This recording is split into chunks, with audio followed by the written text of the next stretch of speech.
Everybody, we are at Quinsigamond Community College. We're on West Boylston Street in Worcester. We're talking with the president, Dr. Pedraja. Did I get that right? Pedraja. Pedraja. Okay, pretty close, pretty close. You know, Doctor, welcome to Worcester, even though you've been here 5 years. Almost 6. Almost 6. Okay. Let me ask you this question.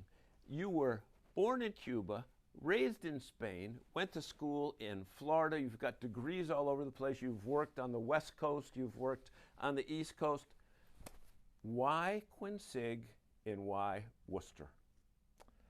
Well, the first part of that is that even though I've been in many places, I felt that this was a place I could lay down some roots and make a difference.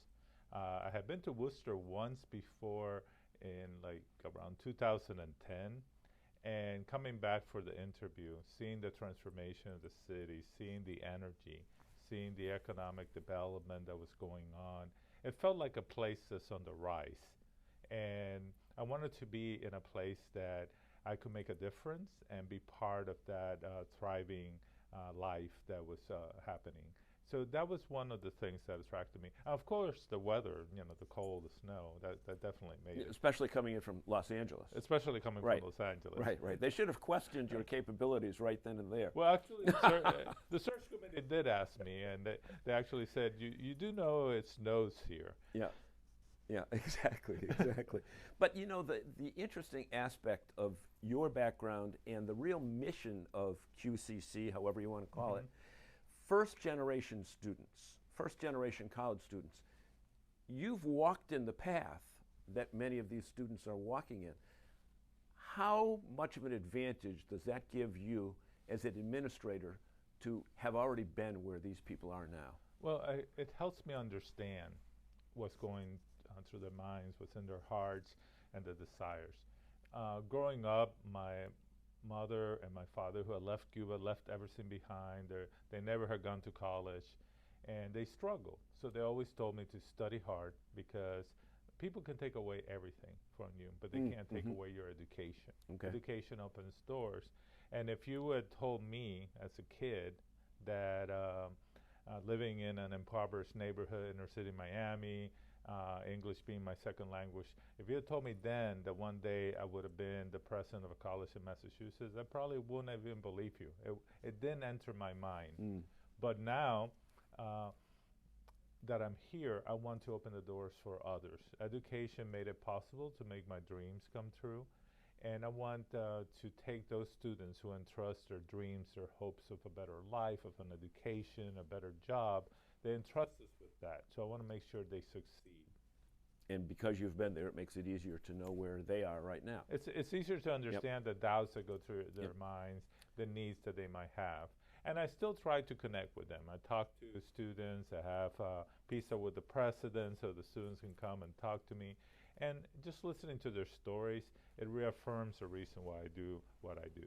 Talk a little bit about the student profile, because, you know, this city of Worcester with under 200,000 people has 10 or 11 colleges, and you're not looking for the same student that Holy Cross or WPI or Clark is.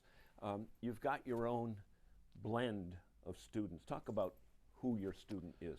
Well, let me tell you a little bit about our students. Our students go the whole gamut. There's some students that come out of high school and they just want to, start out in a place that has a good support system for them.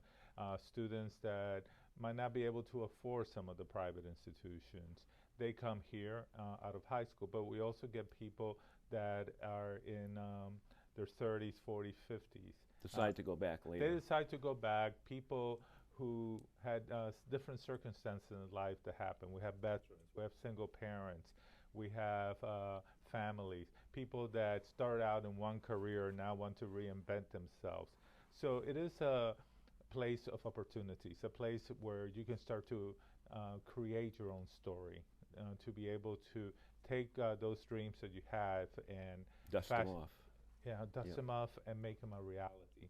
Because for many people, but whether it was finances, whether it was life circumstances, they got married, they had to get a job, their parents were sick, they weren't able to go to college or they weren't able to finish. This gives them a second chance in life to do it. So it is for people who are just coming out of high school. It is for some students who are in high school. We have early college programs, dual enrollment, but it's also for people that never had that opportunity. Those are the kind of students that we serve. Students who are diverse. About 40 to 50% of our students are diverse, reflecting the population of Worcester.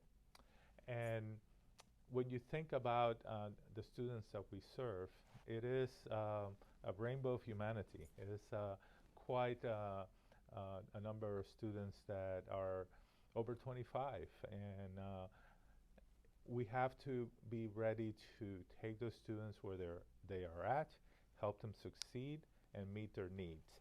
And when you think of those percentage of numbers, few people don't realize that in terms of the number of students that attend here, we're the largest college in Worcester. Well, that was my next question. I think you were reading my notes here. By far. Yes. By far, when you figure all the number, well, you've got over 115 degree or certificate programs. That's an amazing number. And the other thing that a lot of people, I think, are not aware of with this institution is that you've got agreements with four-year schools that you go the first 2 years here, and then you transfer, and you still get a degree in 4 years. Absolutely. Right? UMass has done studies. They do this tracking because they always like to know, where the students that come to them are coming from and how well they do. And they share with the community college that community college students that go on to UMass do as well or better than students that start at UMass. All 4 years. I've talked to WPI, you talk to Worcester State. All of them can go in there and do well. WPI loves their students. It helps, they come in well prepared, and they do well there also. And what happens is that by doing this, they've gotten the supports to move forward in their education, but they're also saving a lot of money and building on the degree. I have to stop you on that one because I made a deal with my daughter. When she got out of high school, she didn't really know what she wanted to do. I said, Chrissy, you know what daughter this is now, go to Quinsig for 2 years, figure out what you want to do, and I will write you a check for $25,000, and then you go to and finish it off at a 4-year school. She said, Dad, I don't want to hang around here. I gotta get out of town. But the other thing with Quinsig, when you mentioned the student profile, when you see your students walk across that stage at graduation, you kind of follow these kids, and that must give you a special treat to give them a handshake, knowing what they came in with to where they're headed for. Am I right? Oh yeah, Doctor? Absolutely. Every year at graduation, you see the smiles on the faces, you see the excitement in the room, the families, the balloons that people come to the pinning ceremonies. It's just a level of excitement you can't imagine. The students are in a place of celebration, and one of the things I tell them at every graduation is that I'm always amazed by them, that they're amazing. Our students have grit, they have determination. They don't have often the support system that more traditional students have. They're not in dorms, they don't have a cafeteria, they're having to work, make ends meet so they can afford to go to college, they're having to take care of family obligations, juggling all those things. And yet they continue to study, they continue to come to class, they continue to move forward, and then to have them graduate, to me is they're starting in the journey. They're going to be the leaders in our community because our students stay here. They don't go elsewhere. They're from here, they stay here, and they're the first responders. They're the police, the fire, the nurses. They're also the people that work here, that contribute to the community. And to see them at graduation, I think here's our future. And it excites me because knowing their grit, their determination, their excitement, their abilities, I think our future's in good hands. You bring up a very interesting point. The reason I knew that you knew about your students is because, well, let's be perfectly honest. When people have been a college president for 5 or 6 years or 4 or 5, whatever it is, they have a tendency to kind of stay in their own office, deal with trustees, be out fundraising, be away from the campus. But you, through my exceptional research, you're a budding TV star right on campus because you have a show called campus connections. and from what I've able to see, you deal with every facet of the community, including the students, including your personnel, including your student athletes, and that type of thing. Talk about campus connections and how that began and why you continue to do it. Well, it was originally I started doing a newsletter to keep the campus informed. During the pandemic, I would put out every week something to just maintain that connection with the campus when people were sitting at homes, to help them, to help motivate them, to encourage them during those difficult times. When I came back and we started, full on-campus operations as opposed to being in a remote environment, the time was a little bit more difficult. It's harder to read more stuff, and my communication staff, which is wonderful, had the idea of maybe we need to, do it more of like a video digest. And you're the star, Doctor. No, the people in it are the stars. You're the host. I'm the host. Okay. I'm like you in that case. I'm just highlighting Yeah.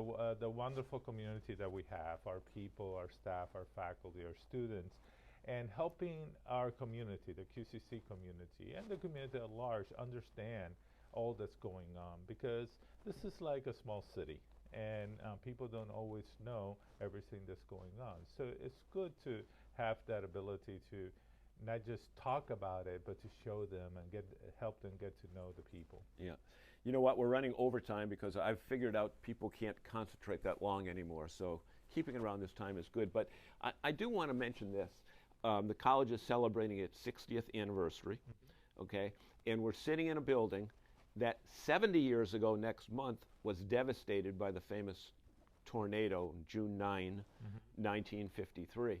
It must kind of give you shakes to know that you're sitting in this building that is still an educational institution, and how things have come full circle. You're still in education 70 years after the tornado, 60 years after Quinsig started.